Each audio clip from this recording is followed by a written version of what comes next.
From athletes to authors, entertainers to innovators, we connect with those who help shape our culture. Join us in revealing stories of their lives and backgrounds, their triumphs and tragedies that molded them into who they are today. Authentically off-script and personally illuminating, this is Audibles with Jason Scarborough. This week on Audibles, Dr. Kim Sessums. So your childhood was different than most. That's where we'll start.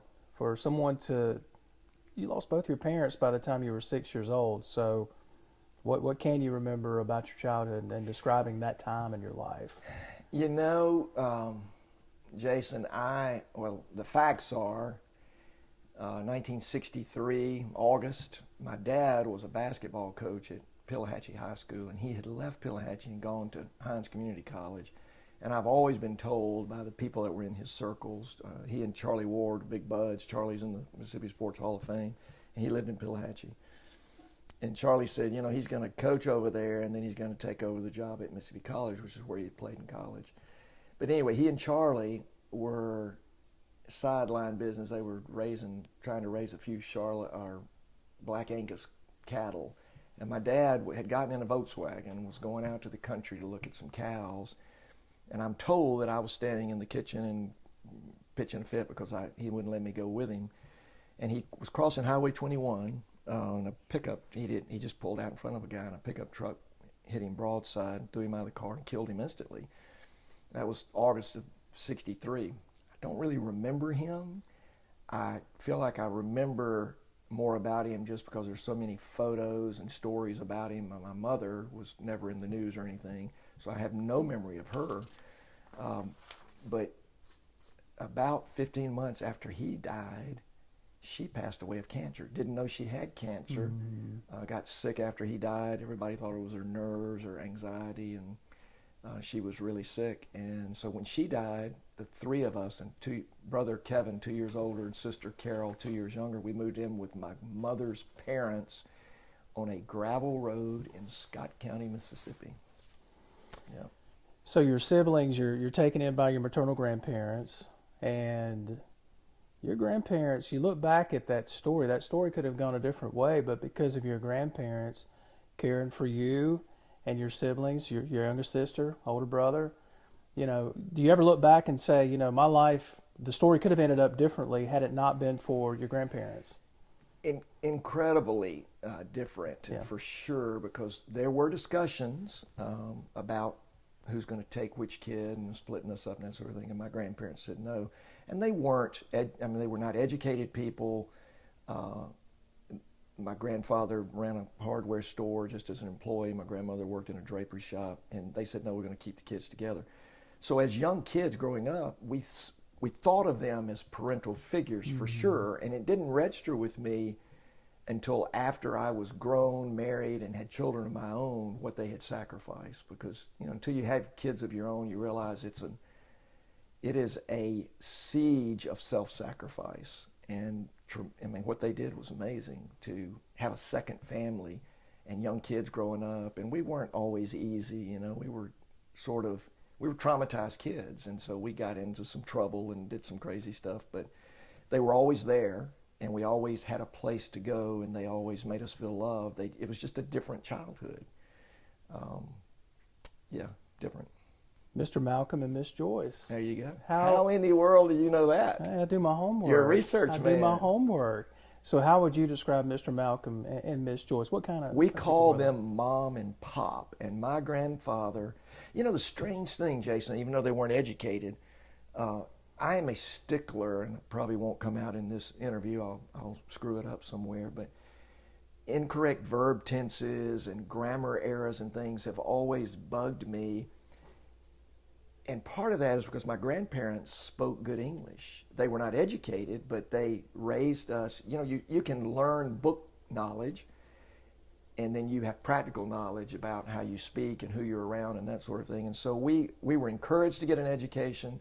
We were encouraged to do well. Some of it was just self-motivation. But my grandfather had survived the Depression.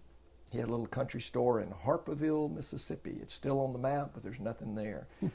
And he had survived the Depression, and he lost everything. And so while I was growing up, there were little strange, peculiar things that he would do, like he would hoard things in his closet in his bedroom, things that weren't that important, like thermos bottles, or if he bought a cigarette lighter, he bought 10 of them because there might not be any more.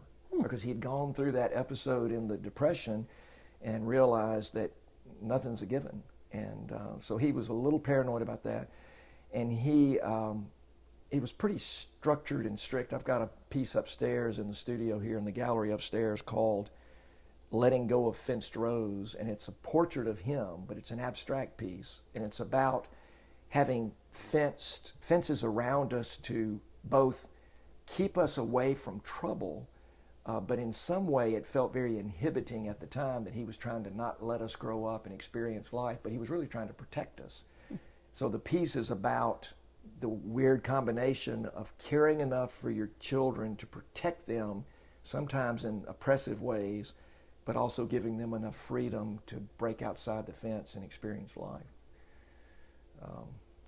My brother didn't handle it so well. He graduated early from high school, went off to college early, wound up going to Juilliard in New York on a scholarship in theater, and left Mississippi and just has never come back. My sister was an athlete, played basketball at Mississippi College, and she was younger, 2 years younger even than me, and so her trauma was not quite the same, certainly the same as his, and mine was probably a little less than his as well, but I had more than she did. Hers was just a void in time. She didn't remember the parents, she didn't know anything about them. But 3 kids all wound up being creative in different sort of ways. You talk about being creative. You guys would, your brother Kevin would write out these plays, and then you guys would act them out. So I'm assuming it was your grandparents were the audience, right? Well, it didn't matter. We would get on the picnic table out in the yard, and we had a very bizarre. I don't really know how to explain it. When I say gravel road, I'm talking a dirt road in the country. Mm-hmm. Now, we had running water, but it had a lot of red sand in it.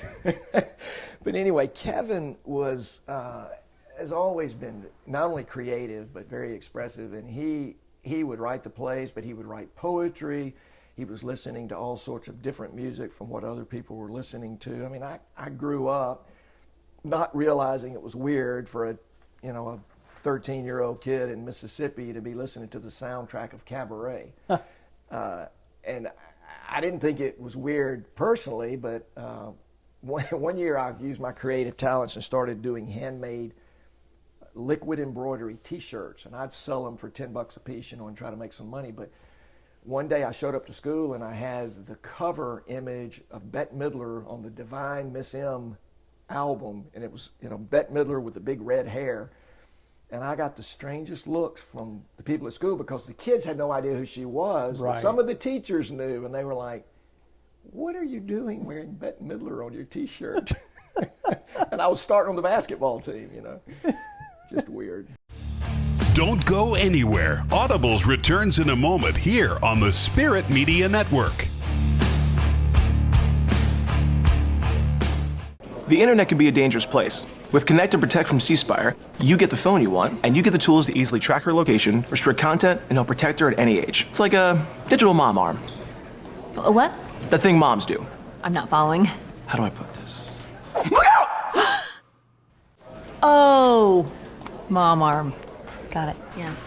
Introducing Connect and Protect from C Spire. Only $30 a month with free guided setup.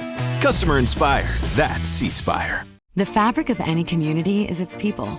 It's the commitment to hard work and to be our best. It's where you know your neighbor by name. It's where family is important. At Covington County Hospital, we are your family and friends. That's why your healthcare is important to us. From emergency room visits to primary care to behavioral health, we want to make sure that healthcare is available when you need it. Covington County Hospital, where your healthcare matters.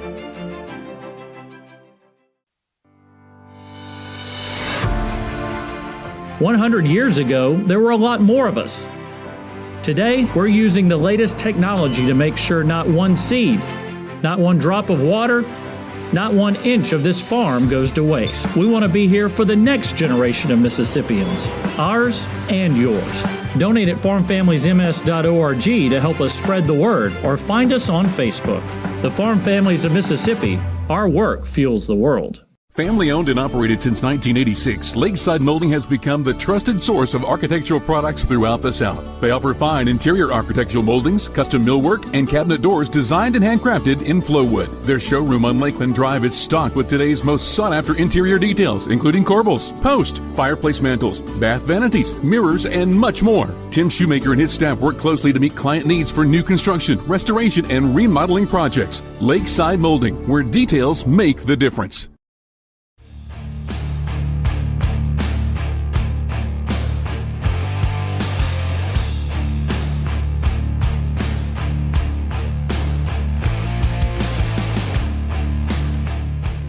Described how some people would look at you, and you were quoted as saying sometimes they would stare at you like little exotic orphan kids living with their grandparents. And do you think that played a part in, did it fuel you any to succeed like you have in your life? Or did that play a part in it, or did you brush it aside? How did you digest that? Personally, I recognized that we were treated a little differently. It felt a little, it was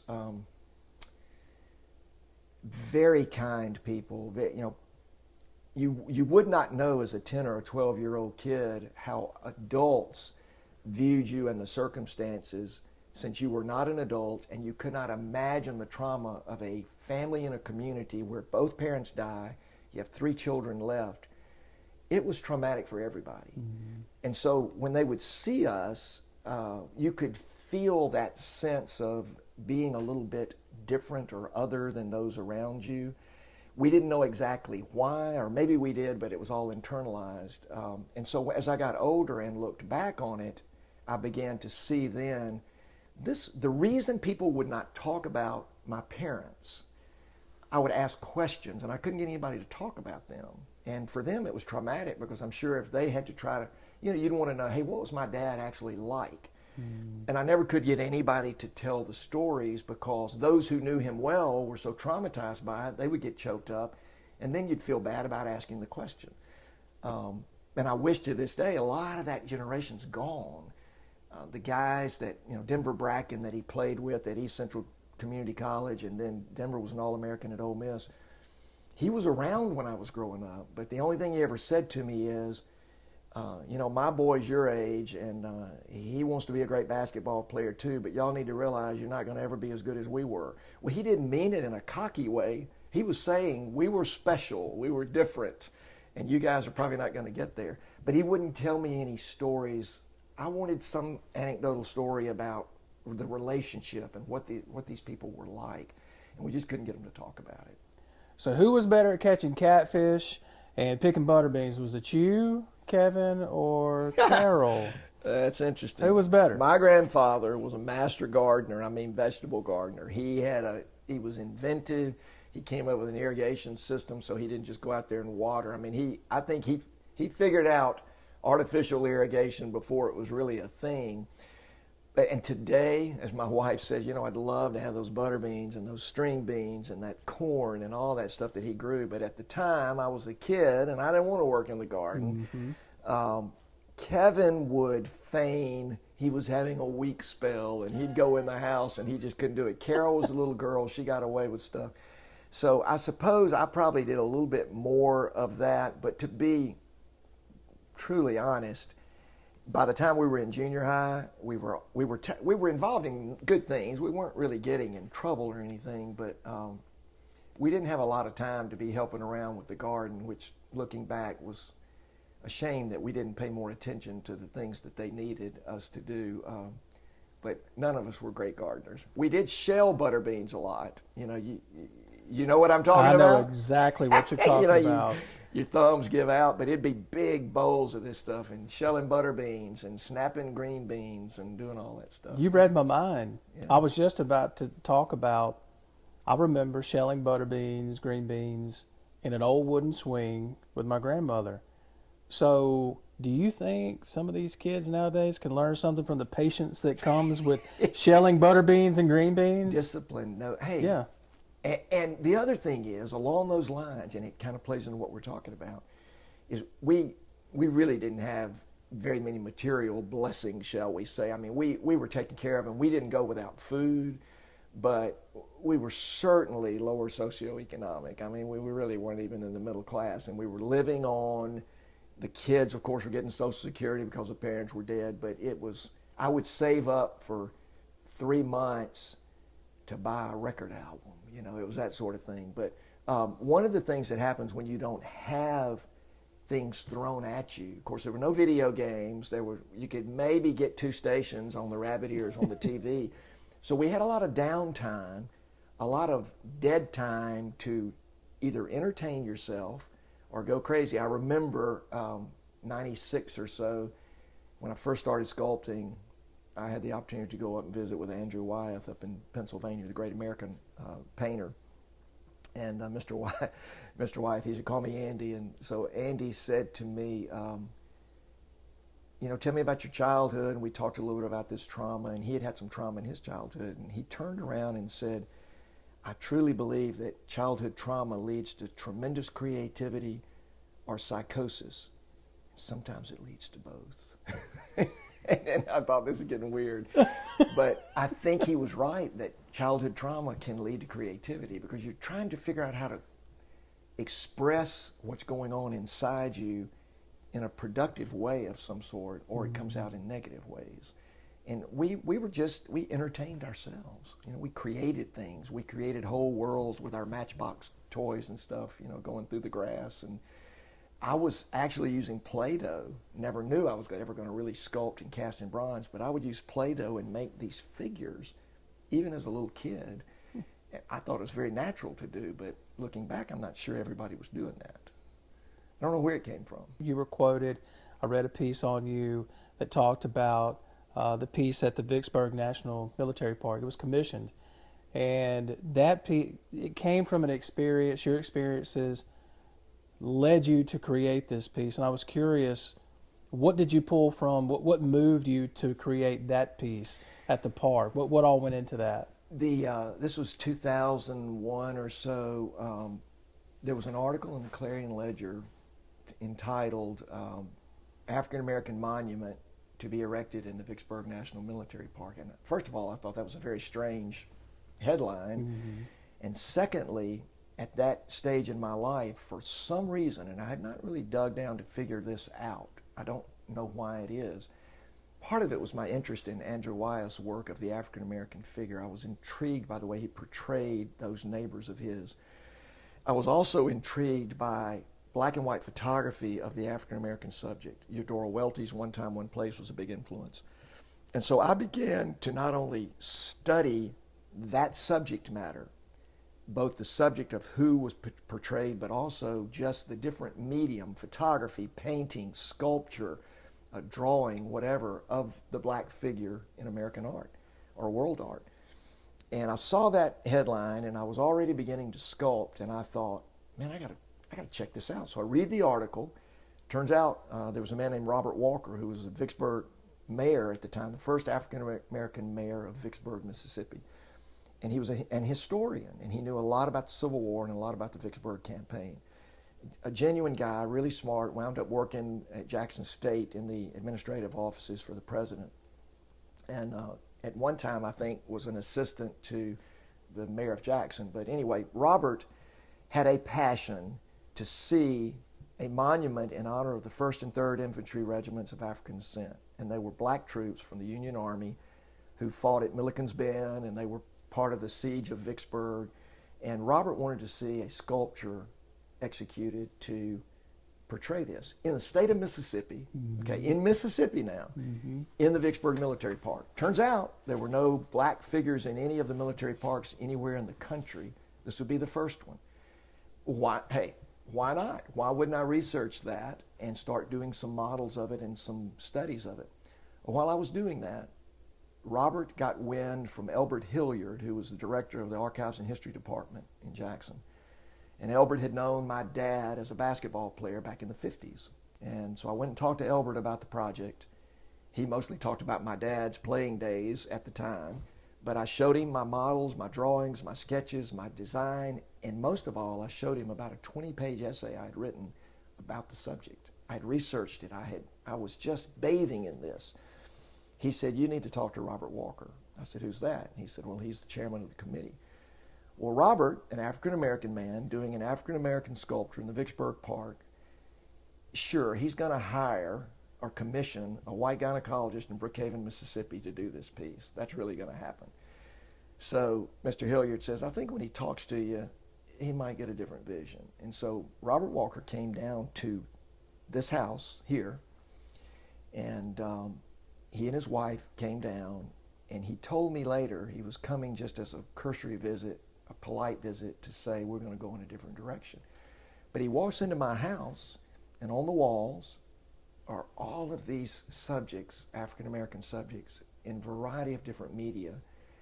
And he had called me on a Friday, and he showed up on Saturday morning. And he walks in the house, and he looks around, and we sit down to have a conversation, and his wife says, "I don't suppose you ran out to Walmart and bought all this art overnight." In other words, she's saying, "Robert, this guy collects African-American art. What's that about?" She realized that I didn't put that up there for them, that it was a passion for me. And so he began to ask me questions about my childhood, about why I would be interested in this subject matter. And that's when I began to sort of dig in. That's what your question is. I started to dig in to say, what's this about? Why do I find this interesting? What is it about my personality and my psyche that makes me interested in portraying this? I'm not black. I could never know what it is to be black in Mississippi or in the South because I didn't grow up in that culture, but I grew up tangentially to the culture. My uncle had a farm. There were a lot of African-American families that lived on that big cotton farm that he had. It's like a cliche. We thought we were wealthy compared to what they were going through. And so I began to be bothered as an adolescent about my station in life. Why do I have glass on the windows and other people don't? Why do I have indoor plumbing and other people don't? Why is there a white bathroom and a black bathroom? Why is there a white water fountain and a black water fountain? But it began to be interesting to me to try to figure out how to express my angst and my uncomfortable feeling about this in my form of art. And from early on, I began to draw and paint the black figure. That's why I got interested in this project. And as I researched it, I really got interested in trying to figure out how to portray what Robert was trying to communicate. And he bought into what I was doing. It turned into a national competition at the end after I'd already worked the whole thing up. And they had many submissions, and there wound up being 4 finalists. And the committee selected me to do the piece. And Robert took the heat for that because they wanted him to get a black artist to do it. And he said, "You know, I can just get a black artist because it's a black artist." But the truth is, and this is so insightful, he said the thing this is portraying and celebrating is the opportunity as a result of this Civil War in America for people of the African-American race or black culture to just have an opportunity to show what they can do, just to have a chance. And he said, if I deny this artist the chance to do this piece and to do it better than anybody else can do it, simply because he's white, then I'm doing the very thing that I'm trying to celebrate is changing in the country. And that was a big statement, to let me do it, to have me do it, and to trust me to be able to do it. And so that we became friends, and he's come down on other occasions to speak down here for other functions that we've had because I respect him enough, to say, hey, I want to hear what Robert has to say about this. Don't go anywhere. Audibles returns in a moment here on the Spirit Media Network.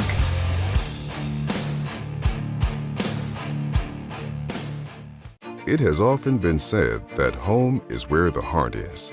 It's where hard-working and dedicated people form the fabric of a thriving community. At Covington County Hospital, it's our priority to help keep our community safe, healthy, and moving. With our primary care clinics and services, we are working to keep you healthy because home is where the heart is. Home is where family matters. Covington County Hospital, where your health care matters.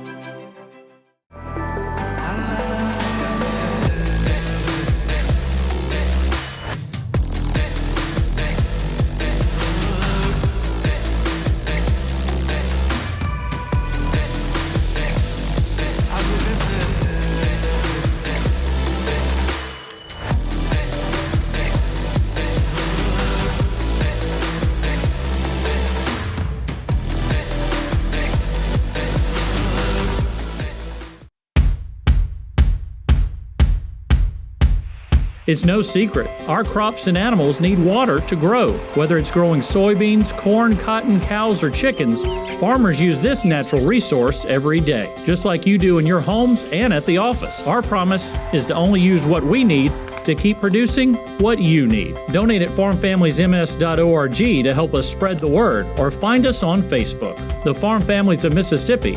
Our work fuels the world. C Spire's Viber makes it so easy to make music on my computer. I was on Discord in real time, and it was like that. It's like that. It was exactly like being in the studio.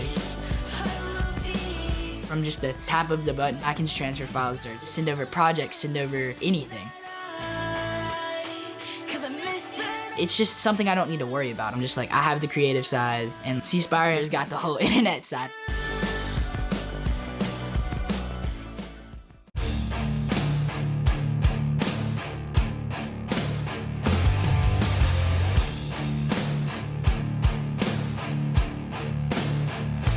Behind every good man, they say, there's a good woman. So you married your high school sweetheart. When did you know she was the one? Well, in the second grade, Oh. I was going out to the playground and I saw Christy Walsh, and she's always been a small person. Her dad was a small stature man, big heart, big accomplishment, great guy. And I saw her walking out on the playground and I said, that's the woman for me. Now that's an exaggeration. It took me until 10th grade to convince her that I existed.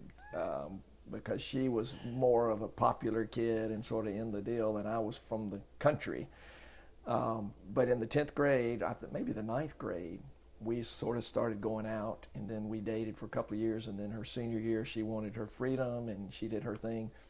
And then we got back together in college. We got married just as kids. I mean, I was 20, she was 19. Her dad was, he was like, you're going to take care of my girl, right? I said, I'm going to take care of her. And he was great to me. I mean, he gave me the opportunity to really do something with my life because he helped us, early on and until I could get through this medicine thing.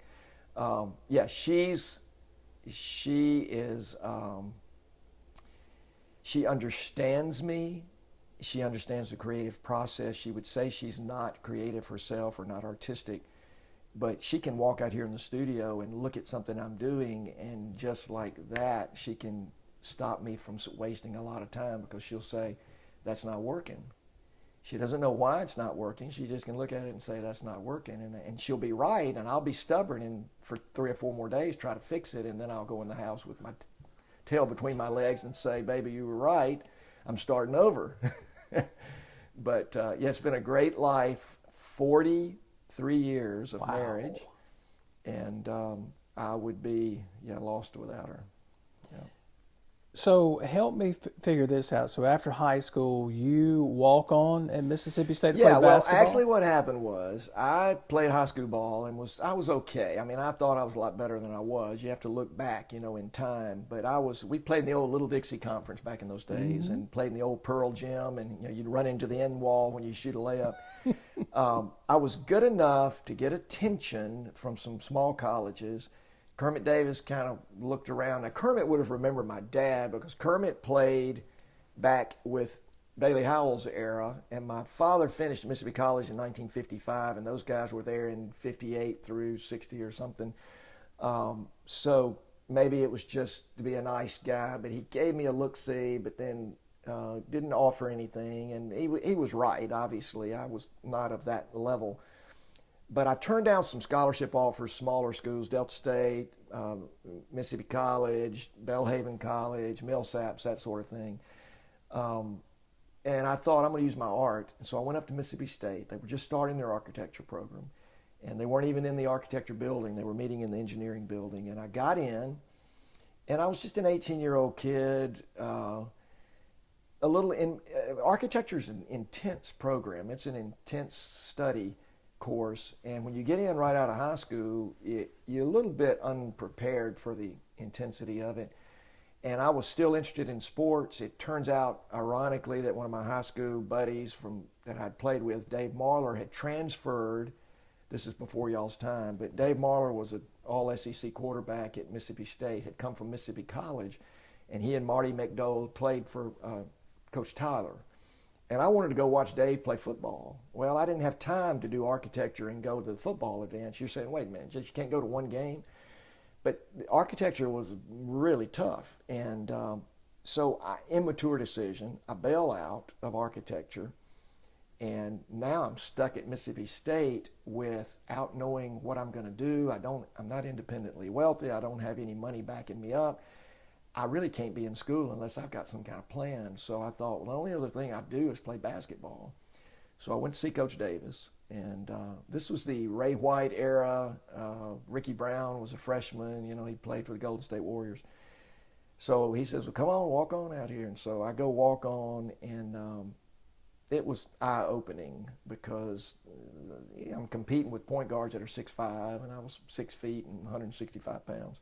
But anyway, that's sort of that part of the story. Coach Davis calls me in the office and says, hey, you can play. It's going to be hard to get any playing time up here because this is a tough league. So he calls Charlie Rugg on the phone, and Coach Rugg was at Belhaven and had recruited me anyway. And Coach Davis says, you need to go down there and play. So I didn't have anything else to do. I thought I better do that. So I leave Mississippi State, go to Belhaven. I get there sort of the end. John Brady's on his way out. You know, he'd been a left-handed scorer, and I say this, if he sees this article, this interview, he'll know it's true. John Brady was a cocky dude, but he could shoot the eyes out of it. And of course, he becomes legendary coach at LSU, et cetera. But I stayed there, got involved in I had to do some work to help offset the cost of school because I was on scholarship, but not, you can't just live on that. And then we got married sophomore year, and I was working at a hospital as a scrub tech, and I was taking biology classes, and I got interested in it, and I said, man, I think I'm gonna go to medical school. And I didn't think I could do basketball and medical school, even though there were a couple of guys on the team that did it. I just felt I had to put more effort into the school, and so I quit playing basketball and applied myself and got in medical school, and off we went. That's a big switch going from basketball. Look, medical school was easier than architecture school. Really? I mean, it was a whole different animal. I say that. I was older. By the time I started medical school, I was 22. I still am an amateur architect. I don't have a degree, and I don't have a license to do structural engineering, but I designed this building, and I designed a lot of the buildings downtown in Brookhaven. So I still have my hand in it, and I sometimes wonder, did I make a mistake? Should I have just stayed? But that's not what life gave me. So you enroll in UMC, finished medical school in '84. A residency interview occurs in South Carolina. Something happens to you there that sparks something in you. Research, hadn't you?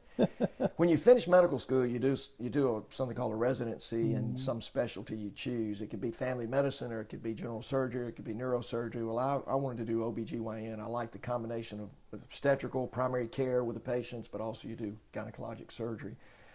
And so I was traveling around the country interviewing for a spot, and I was in Greenville, South Carolina. And I had grown up, this is, from the time I was 16, I was making art from the time I was a little bitty kid, but about 1975, 76, I got onto this guy, Andrew Wyeth, a painter up in Pennsylvania.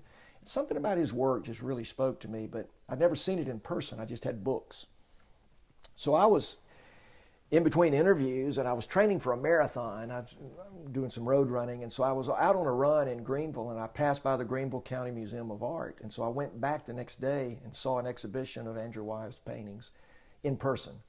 And man, it just set my hair on end. I just called my wife and I said, it's unbelievable, man. This is just crazy. So that set me on a course to keep doing my art. And several years later, I moved to Brookhaven. 1996, long turn of events and a set of circumstances, I wind up going up to Chadds Ford, Pennsylvania, and doing a portrait bust of Andrew Wyeth, my hero, the guy that I had just idolized in the art world. And there I am sitting with him in his studio doing his bust, and he invited me. I mean, it was just crazy. It was my partner, Steve Mills, that started my GYN practice with. He saw how excited I was, and he came down to my office and he said, I don't really get it. you are coming, I mean, you're like busting at the seams over this. I don't really get why you're so excited about it. I said, here's the way it is. Jack calls you. That'd be Jack Nicholas. And Jack calls you and says, hey, Steve, I have seen a video of you swinging your 4-iron, and I really like the way you hit the golf ball.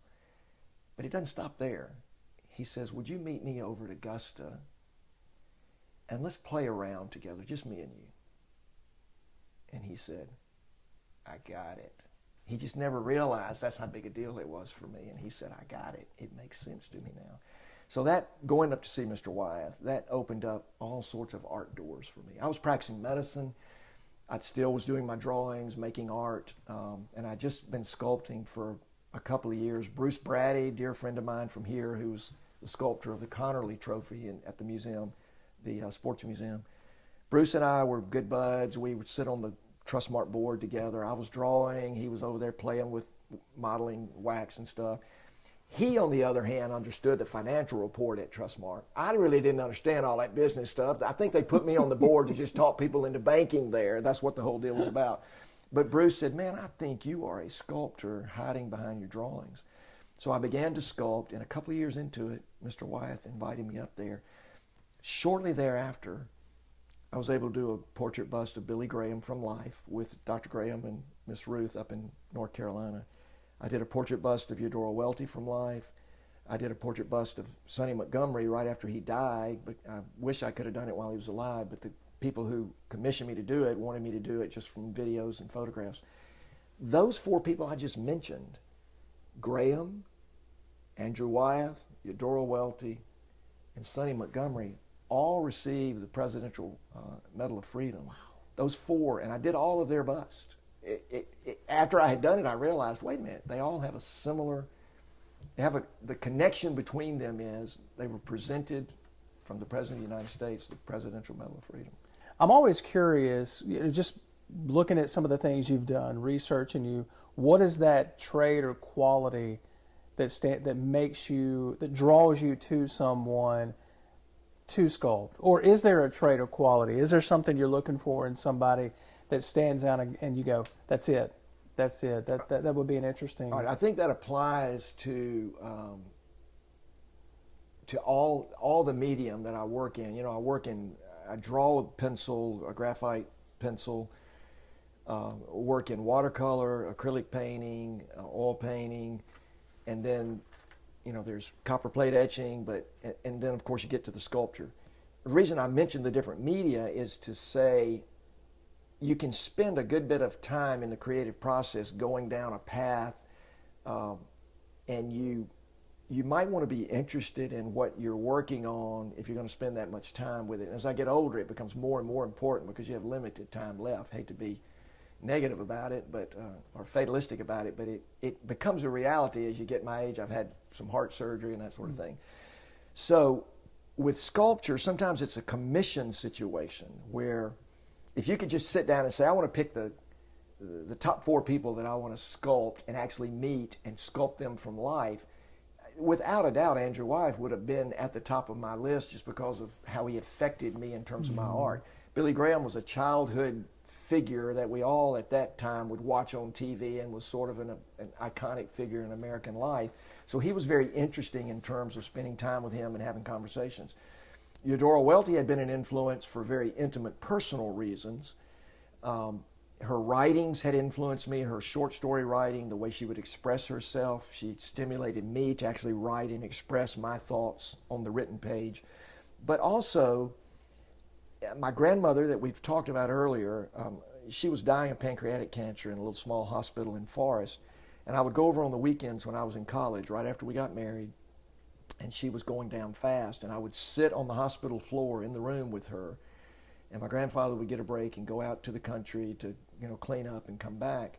And I was sitting on the floor, I'm not making this up, in Lackey Memorial Hospital with my grandmother in her last moments on the floor with a Eudora Welty photography book called One Time, One Place of her works of the WPA in the 1930s. And I was extrapolating from her photos images that I would draw with a pencil because I was so moved by her courage to portray in a published bound book these figures from the rural South that nobody else thought had any value. And she thought they had value because she was recording a time in history and a people who had a certain dignity but had no material wealth or anything of that sort. I'm drawing on the floor, Eudora Welty, black and white pencil, and my grandmother leans her head up and murmurs something, and I walk over to her, and she grabs my hand, and she takes her last breath, and she dies. So 25 years later, I'm sitting in Belhaven in Eudora Welty's den with her, talking to her and moving the clay around, and it's Eudora, the same person who had documented these photographs as I'm sitting on the floor with my grandmother. The weird connections just came full circle, and so there's a lot of intimacy in what I do. A lot of the works you may see in this studio or upstairs in the gallery, some of them are non-objective. They're portraits, and they communicate ideas, but they're not literal. Now, some of the works are literal in the terms of I used words and letters to actually make the works of art, because I started thinking, okay, Sessums, you're repeating yourself.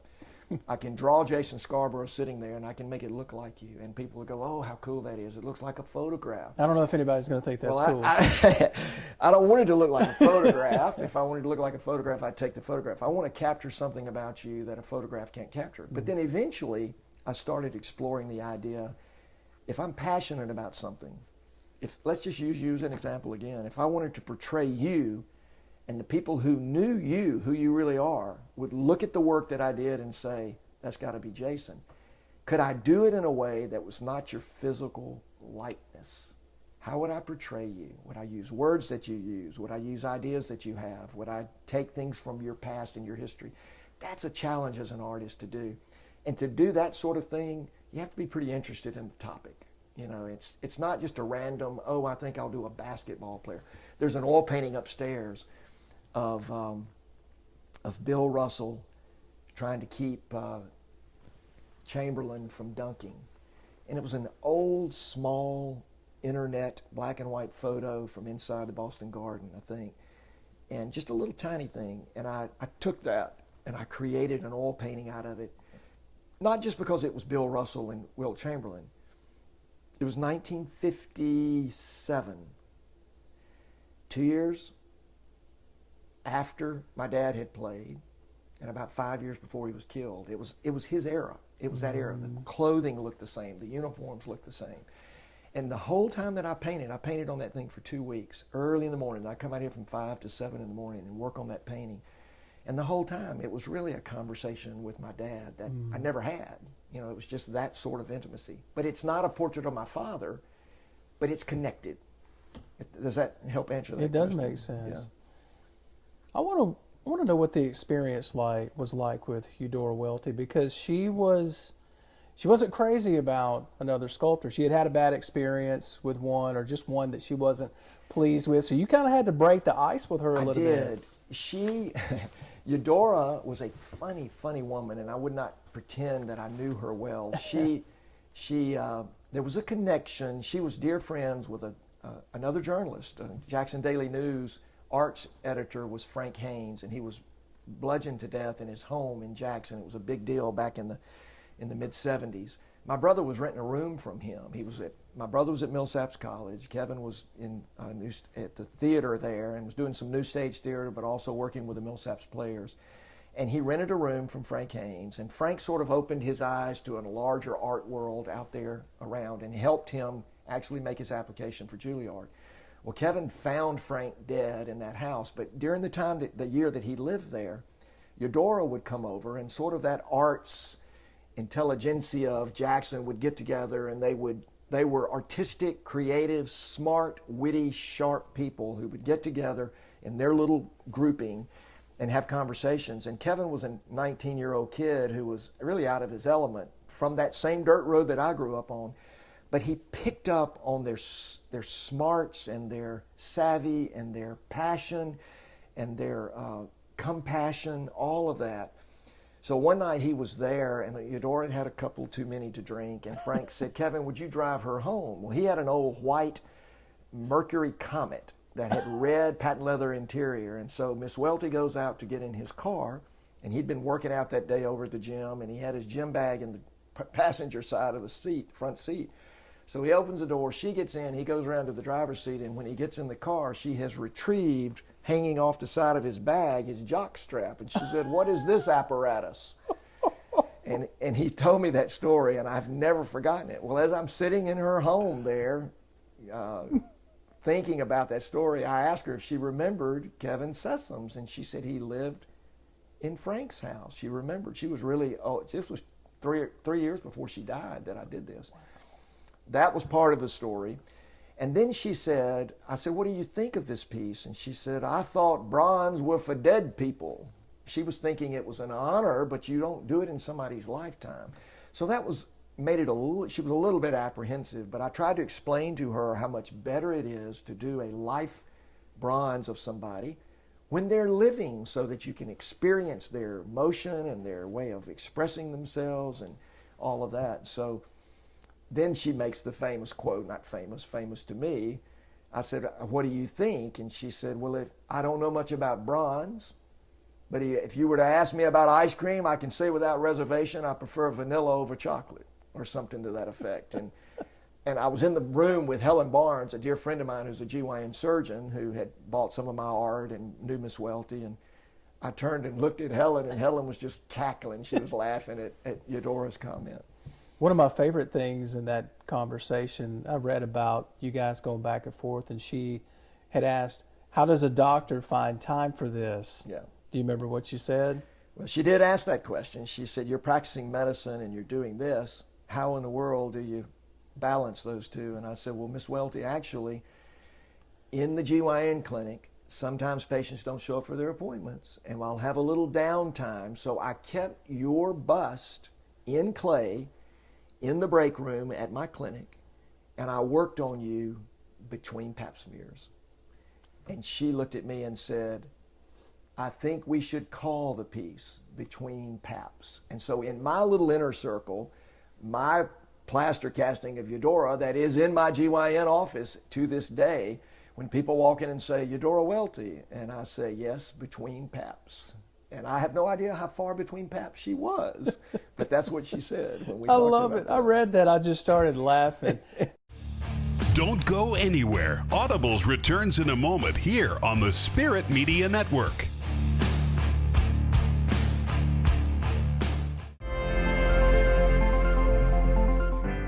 Mississippi's farmers love what they do, producing food and products for you and your family to enjoy.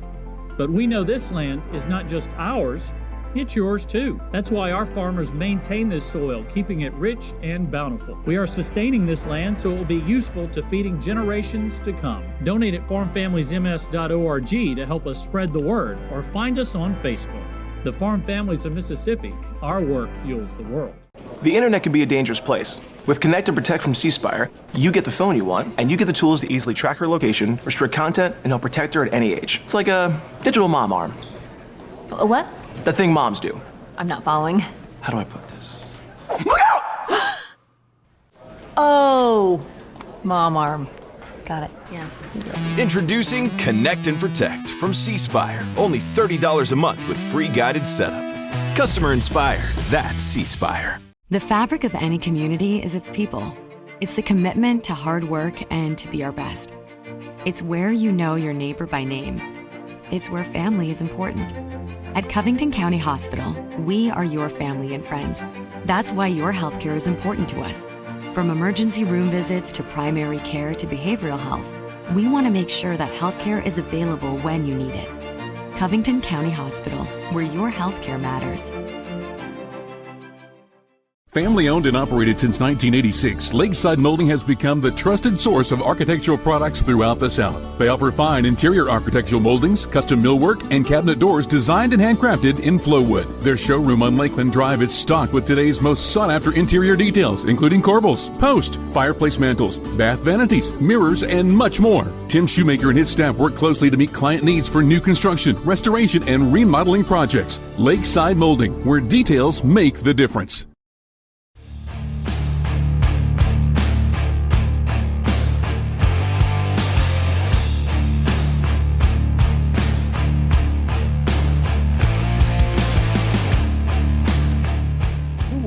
Sculpture, was it? My Andrew first Wyeth? sculpture was Zeus, the god Zeus, in the 11th grade at Forest High School in Play-Doh. My first sculpture in oil-based clay of any serious nature was my daughter Joey. I paid her $5 an hour to sit still, and I did a portrait of her head. But I was learning how to do armature structure and build it so that it would hold together. We left to go on a family vacation, came home, and her head had split in half. And so I called my friend Bruce Brady and said, my sculpture's split in half. What have I done wrong? So gradually he began to show me little bits and pieces about the infrastructure of sculpture. Took me to Santa Fe to the foundry, explained the casting process.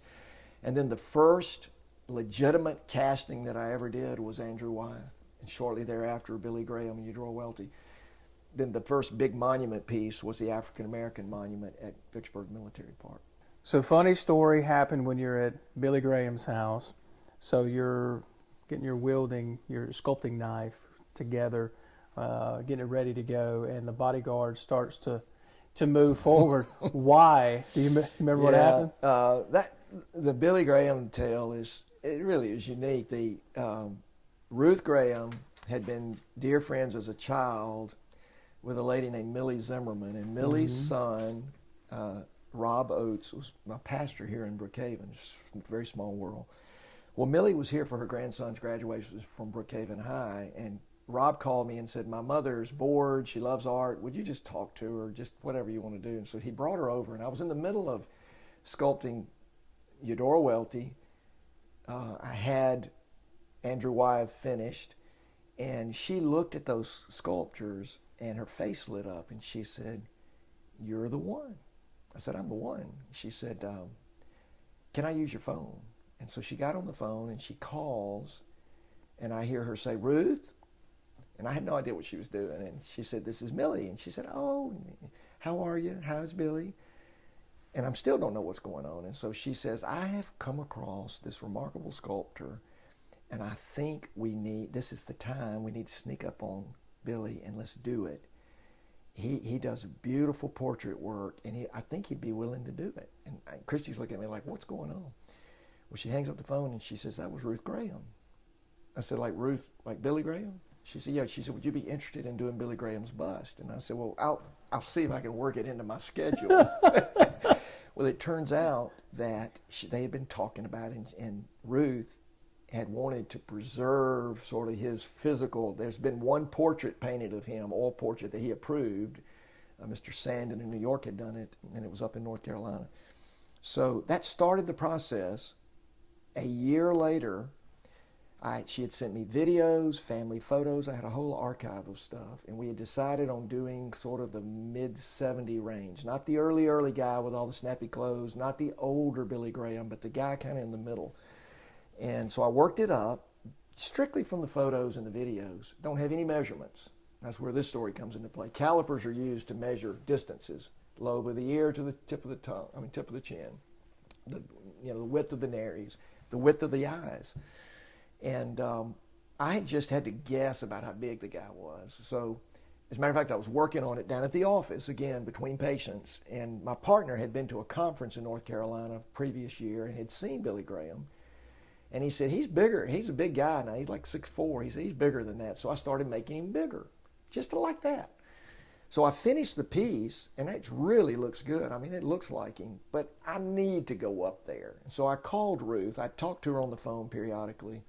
I said, Miss Ruth, if I don't come up there and get this thing right, I'm not going to be able to cast it, because we don't want it to be almost Billy Graham. Got to be the real thing. She said, well, he's home right now. And it was on a Wednesday. I called her and I said, well, she said, he's going to be here this weekend. Could you come up on Saturday?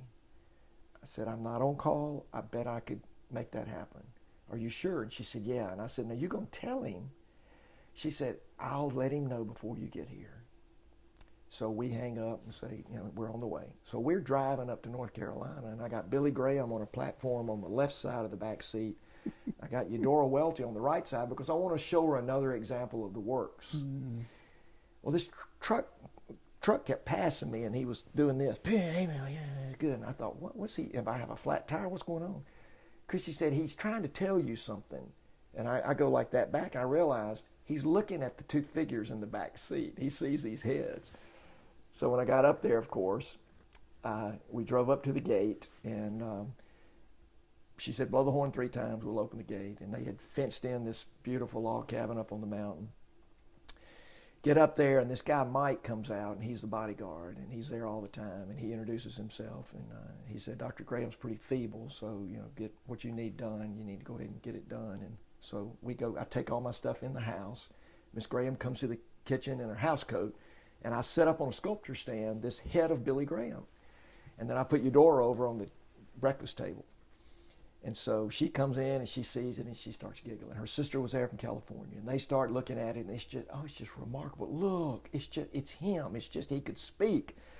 So I'm thinking this is a good sign. So they take Christy off and take her through the house to show her the house. And Billy comes walking down the hall shuffling. He's got on his blue jean jacket that Johnny Cash gave him.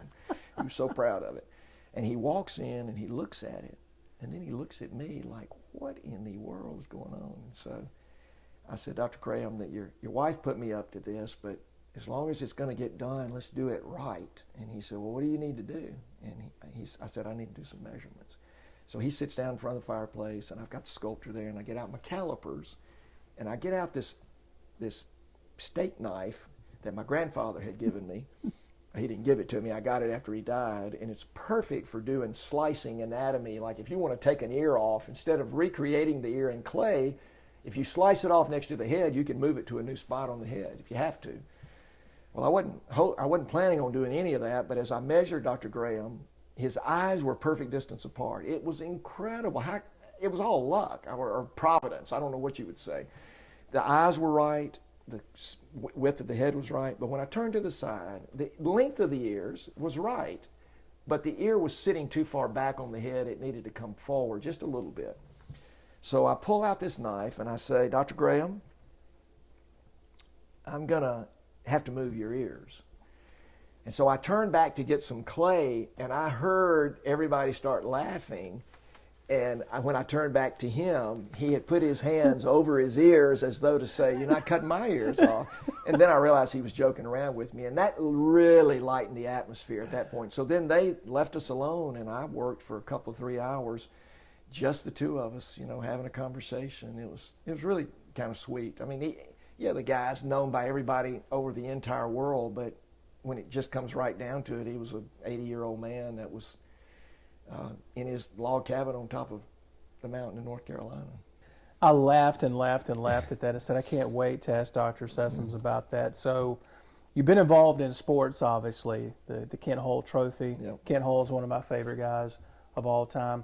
There's this big 6-foot statue of Johnny Vaught up at Ole Miss, Boo Ferris. I mean, you've been involved with a lot of different pieces involving sports figures. When you're preparing to do a piece of someone, an athlete or a coach, is it a different preparation than it is for, say, a reverend or an artist, or is the preparation pretty much the same? Good question. Yes, the preparation's important. Typically, these sports figures that are being honored are well known enough that you're going to have to get a likeness pretty good. Now the question becomes, how are you going to portray it? What's the composition going to be? A figure like Johnny Vaught was a little bit intimidating because the stadium's named after him. A lot of the guys that played for him were still alive. Wanted a lot of input into it. We had to pick a kind of a time frame of how are we going to capture him. They wanted to do him with a fedora on. Decided to do that great pose of him on one knee with a football in his hand. I'd kind of wanted to do him like in the middle of a game action on the sidelines with a rolled up paper in his hand or something, but they said, no, let's do a little bit more of the pose. And so researched a lot about Coach Vault. Unfortunately, I had proposed this before he died, and they just didn't see doing it at that time, so we wound up having to do it from photographs. But I was able to get some of that greatest generation, as they would think of themselves, to come down here to Brookhaven and go over some details about the piece. And ironically, the biggest controversy was what shoes to put on him. And the story was so interesting. I had on the maquette, which is the smaller version that you do first to make sure everybody approves it and say, yes, this is it. Now we're going to do it 4 times that big. I had a pair of Oxford Brogan lace-up shoes on him, and they looked great in the sculpture. I mean, they're just good to sculpt. Some things are artistically better than other things. Mm-hmm. Well, the guys, and more than one of them, said, no. Coach Vault, man, you got to have those alligator loafers on him. Alligator loafers. And I thought, alligator loafers? I couldn't find a picture with him with alligator loafers. And then Catfish Hunter, who was from this area, had played in for Coach Vault. He said, look, man, you got to understand something. When we finished playing, some of us went off and played in the pros, and we made a little money. You know, we'd come back to campus, and we'd go by and see Coach Vault. Well, Coach Vault had those alligator shoes, and they were expensive, and they were special, and they were him. They were a sign that you had made it.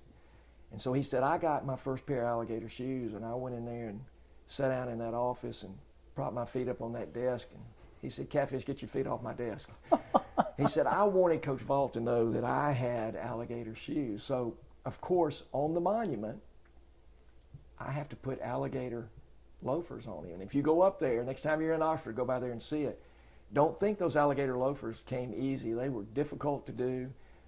They look great on the monument. I still think the Brogans would have been a nicer look, but that's what they wanted to use. Yeah, it was interesting, and everybody wanted input into what it was going to look like. But I did the research, and that's what we came up with. Some of the other guys, Boo Ferris, great. What a great guy. Mm-hmm. The first piece I did of Coach Ferris was for the Sports Hall of Fame for the Baseball Player of the Year. And he wanted to do the 1945 image of him on the mound for the Red Sox. And met with him. He was still in pretty good health, he and his wife. And so we had a great conversation. Coach Ferris, I know you probably know this, but he never met a person that after he met them, he didn't have this special way of making you feel like you were his best friend. And he did it with me. I love the story.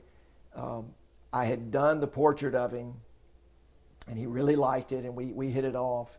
A year after that, after I did it, my youngest son, who was a pretty good high school football player, he was the Clarion Ledger Player of the Week one week, and had his picture, and they put his stats in there. Not that many people see that, but guys that like sports see it. And nobody, of course, knows who he is, and he wasn't like he was a big recruit or anything. So on Monday, my phone rings at my clinic, back when we had landlines, and we had an overhead intercom system. And I hear Dr. Sessums, Coach Ferris, on line 2. So I picked up the phone. I said, Coach, long time no see. Are you okay? What's going on? Y'all need another casting? What's happening? He said, no, everything's good. Everything's good. How about my man Price Sessums? I said, Coach, what you talking about? He said, Player of the Week. And I said, Coach, you're so sweet to call. He said, well, why wouldn't I call? And I hung up the phone after I talked to him. I called my wife and I said, just got a call from Boo Ferris congratulating me on Price's Player of the Week.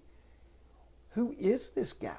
What makes him tick? So I told that story to several guys that knew Coach Ferris and knew of the Delta State connections. Rick Cleveland being one of them. And Rick said, that is a story told thousands of times. He had a way. I don't know how he kept up with everything, but if he ever found anything special to you, he would hone in on that, and he could make you think that your life made a difference and your family made a difference, and they were important to him, and they were important to him. But how many guys can do that? So at the funeral, of course, those stories are over and over and over about Coach Ferris, about how he knew all of the players that ever played. He knew their families. He knew their children. Well, years go by, 10 or 11 years go by, and they decide they're going to redo the stadium at Delta State. But outside the stadium, they want an over life-size Boo Ferris. Not the 1945 image. They want the 1963 Coach Ferris with the baggy, still the baggy pants, still the leather spiked shoes, still the stockings. But he's coaching on third base, and he's encouraging a batter at the plate. Come on, let's go. We need a hit right here. And so we did him, and that's the piece sitting right in there in the other room, over life-size doing that. I was not the sculptor that they were going to commission to do the piece, but Coach Ferris, and I was told this by his wife, did not really want the other sculptor to do the piece, was not very excited about it, and had said he just didn't want to do it at all. He would never say anything ugly about anybody. But he told his wife, if Sessums will do it, I'll do it. And so she called me and said, would you please do it? Well, they didn't really have the usual funds to do a piece that size, but my wife looked at me and said, Boo asked you to do it, you got to do it. So we did the piece. It was great fun working on it. He had really gotten feeble. He survived long enough to see it installed, and the following year, I believe, he passed away. Don't go anywhere. Audibles returns in a moment here on the Spirit Media Network.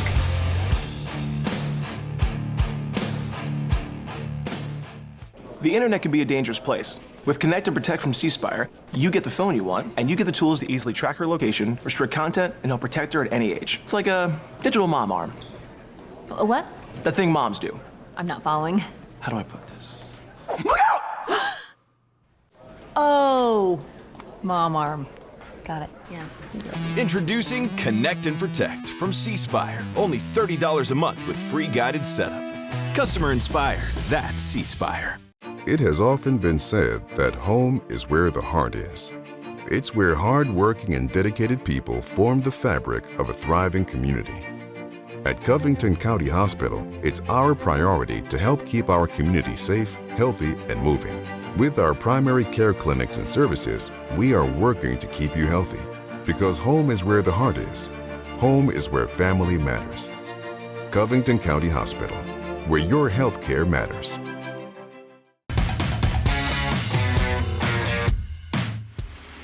The weather's getting warmer, and that means Mississippi blueberries are ready to be picked. Make a day of it with family and friends at one of the many U-Pick farms across the state. Or take home Mississippi-grown blueberries from your local market, because locally grown is what's best for our state. Donate at farmfamiliesms.org to help us spread the word, or find us on Facebook. The Farm Families of Mississippi, our work fuels the world.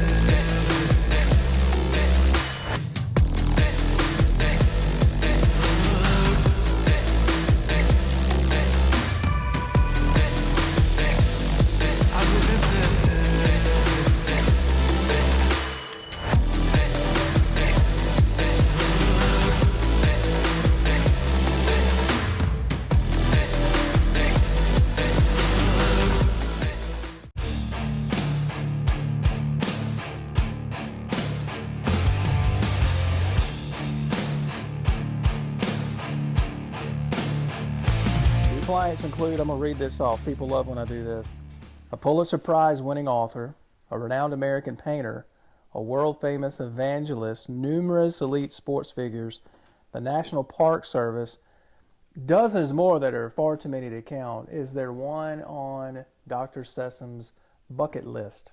Do you have somebody on your bucket list that you would like to either paint or sculpt? Is there somebody, like if you could choose anybody right now, who would it be? You know, nobody's ever asked me that. I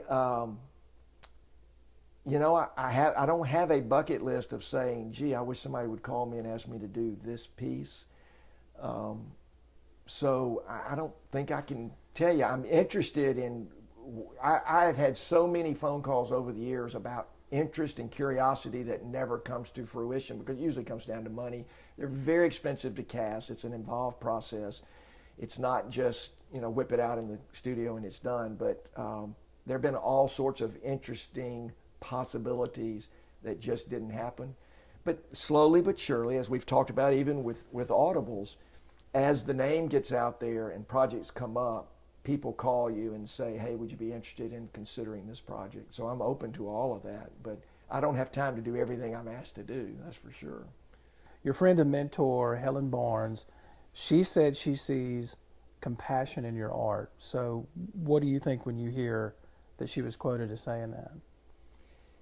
Well, I love Helen Barnes, and she taught me from an early age. Before I got into medicine, before I went to medical school, I knew Helen Barnes. She collected art.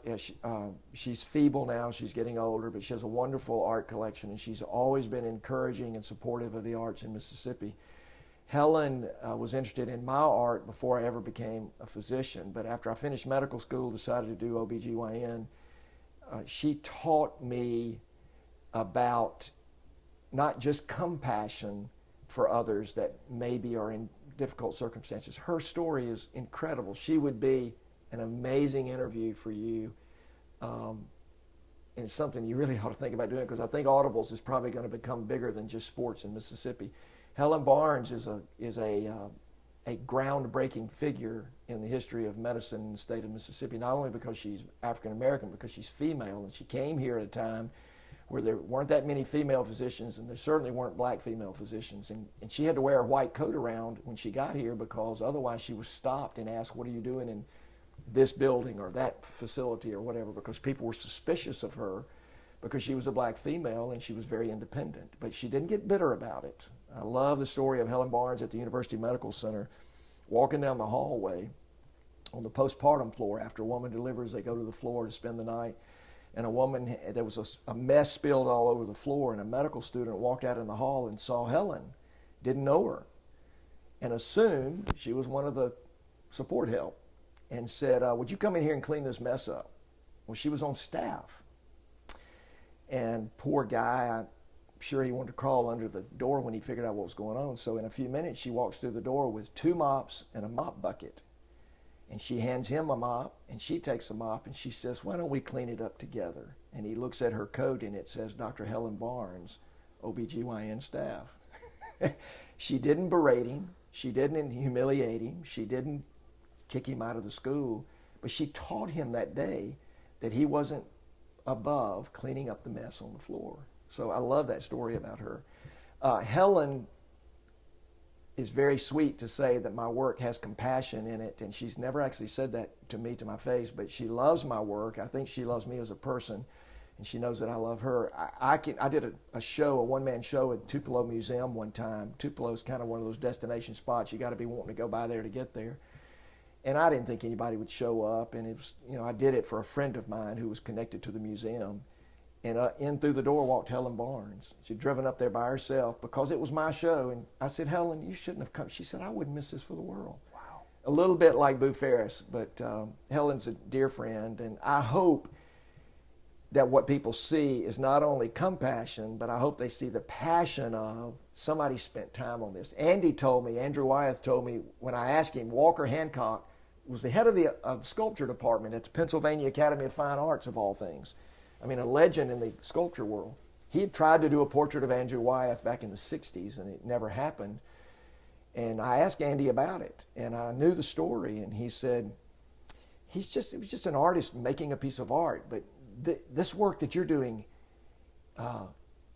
has bite to it. And he meant that in a positive way, and I thought, okay, my work has bite. Andy says my work has bite.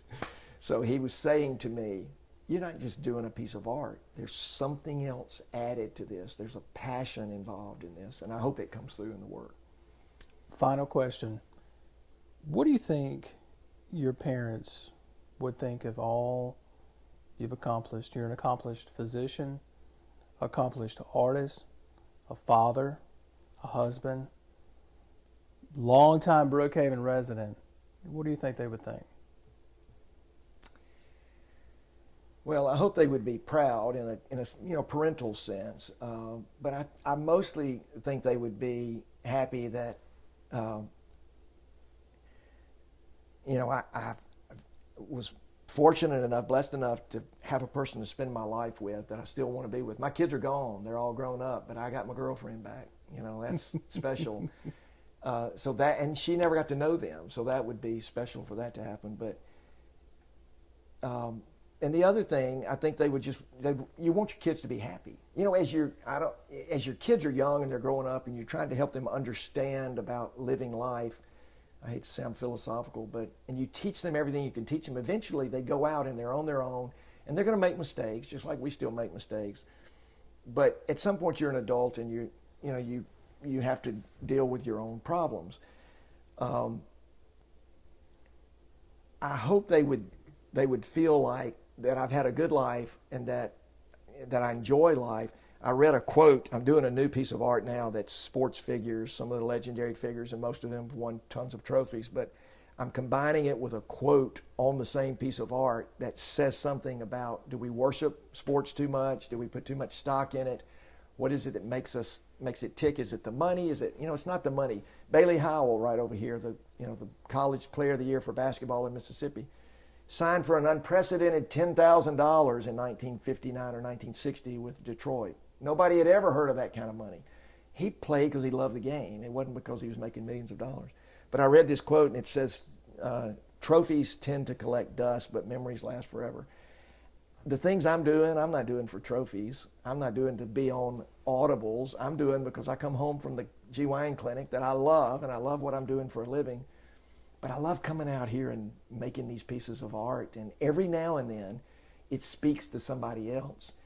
That's great. I love the fact that somebody else gets something out of it, but truthfully, I love the fact that when I walk into the gallery, somebody said, well, how do you know what you want to create? If I'm not interested in it as a piece of art myself, why would I expect anybody else to be interested in it? So I try to create things that I think I would like to be interacting with, and maybe somebody else out there finds it interesting in their life or helpful in some way. I got to be honest. I told you this before the interview. I had to dig for this one. I had to work, and I hope that we get to paint your story the way that makes you proud. So thank you for taking some time with us. Yeah. Computer science, that's the direction. Ooh. Cybercrime. I'd go cybercrime if they were me. He said that for your benefit. Y'all ready? All right, let's do it. All right. You ready? All right. Come in 3, 2, 1. Thanks for watching. We'll see you next week for another episode of Audibles with Jason Scarborough.